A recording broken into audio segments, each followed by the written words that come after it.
Hello mga kasorbetes, ako nga pala si Kuya Jess. Alas 3 na nandito na ako sa San Roque. Kasi nga pesta nga pala ngayon dito. Kataas nga dyan, nandito na nga tayo sa may Kapalaran 3 mga sorbetes. Tapos nga dyan, tumabi muna nga tayo dito nga sa gilid. May nga dyan, may bumili na nga sa atin mga sorbetes. Kaya kumuha na tayo ng apat para nga lagyan. Diba isang 15 nga pala yung binili nga sa atin. Dito nga yun sa may apa. Kaya sinimulan na nga natin at para nga lagyan. Lagyan ko na dyan, binigyan na natin dito nga kay boss. Inabot ko na dyan, sinuklian na nga natin siya. Tabang nandito ako, nagsimula na nga sila at para nga magpalaro. Tumayo muna tayo dito nga sa gilid at para nga manood. At ito nga una lang palaro, ito nga yung palayo. Dito nga nakapiring nga yung mata-matahampasin mo nga yung palayok. Sino nga yung makabasag ng palayok, siya nga yung mananalo. At yung next nga na palaro, ito naman yung pasabit. Dito naman sa laro na ito, kailangan tatalong ka nga na mataas para nga maabot mo nga yung gusto mo nga makuha. Kasi nga paunahan to, kailangan mabilis nga yung kamay mo nga dito mga sorbetes. Ganito nga mga palaro. Pagkataas nga dyan, lumakad na nga tayo para nga manap nga ulit ka na may pepestohan mga sorbetes. At pagkataas nga dito nga may bumili na sa atin. Isang sampo nga dito nga sa makeup. Kaya sinimulan na nga natin at para nga lagyan na mga sorbetes. At tayo nga nagpatuloy nga lang tayo at para nga lagyan. Kaya kung nga dyan binigay na natin dito nga sa may bumili. Pagkataas nga dyan, sinuklan na nga natin siya mga sorbetes. Pagkataas nga dyan, may bumili nga ulit nga sa atin.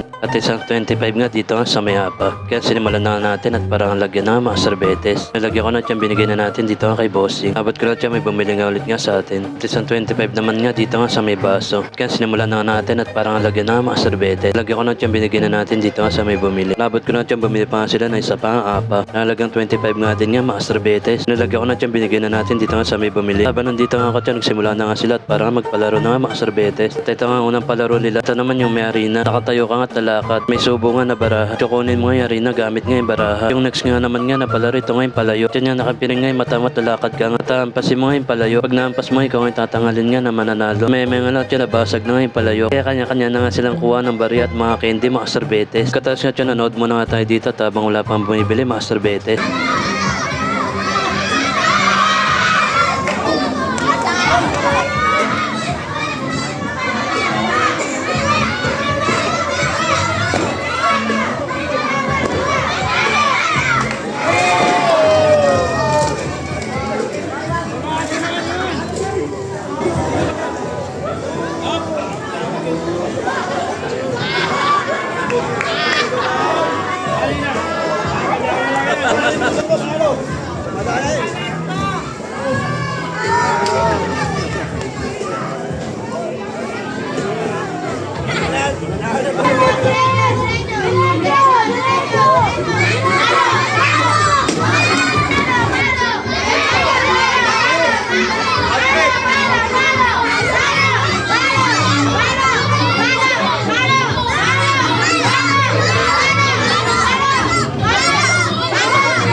Katas nga dyan, dito nga may bumili na sa atin mga sorbetes. Isang 25 nga dito nga sa may kanilagyan ko na dyan, binigyan na natin dito nga sa may bumili. Katas nga dyan, may bumili pa nga sa atin sa apa. Lagyan ko na dyan, binigyan na natin dito nga sa may bumili. Katas nga dyan, di na nga tayo nakalis dito mga sorbetes. Kasi nga sobrang dami nga bumibili. At tayo nagpatuloy nga lang tayo at parang pagbilan nga silang lahat mga sorbetes.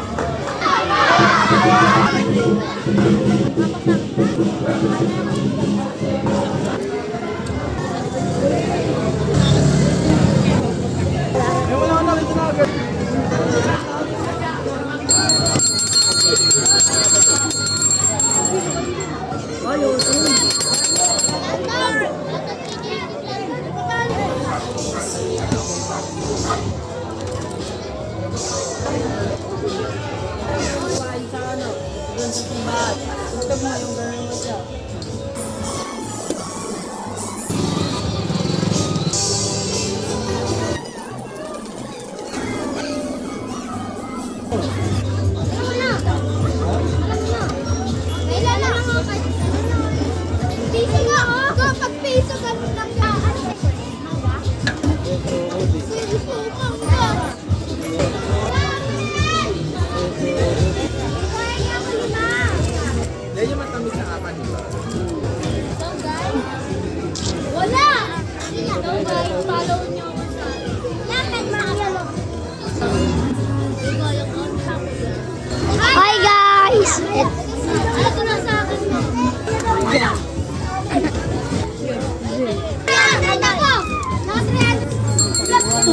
Oh, yun!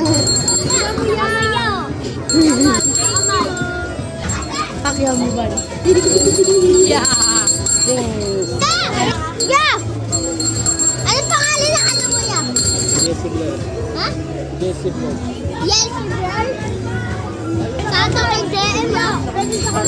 Ipapalo kita ya. Ba?